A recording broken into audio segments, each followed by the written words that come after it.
I knew my book wasn't going to be the next Hunger Games because it's a quiet contemporary coming of age story.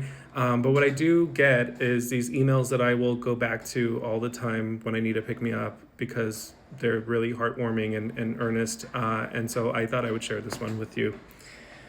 This person said, I just read your book, This Is Why They Hate Us, and it made me feel a lot of emotions, and I felt the need to share some with you. Just a side note for any author, that is a beautiful thing. So please do that. They say, as a queer Palestinian American married to a Latina, this is the first time in my life that I read a book that shares such an accurate representation of what it feels to be Palestinian without being written by an Arab author. It is also the first time I've ever read a book that has a queer Palestinian character, as well as the first time I've ever read a book that has a Palestinian-Latino relationship.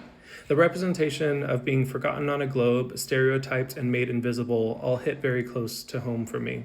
I read many queer books, and I often wonder what the author thinks about Palestine, since I am not one identity without the other. Usually, authors don't have an opinion that is publicly known, so I don't get an answer.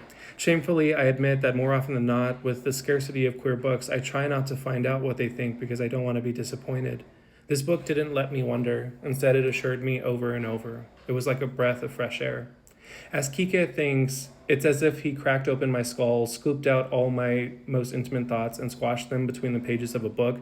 Your book is that for me.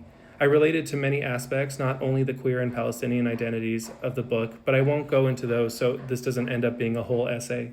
I'm not going to lie, I was scared that the book would end with Salim being homophobic or not being able to let go of his culture or religion to act on something, or that his family would stereotypically force him to marry Ahed. But as I fell in love with the book, the characters, and the writing, I believe that you wouldn't let Salim's story be stereotypical like that.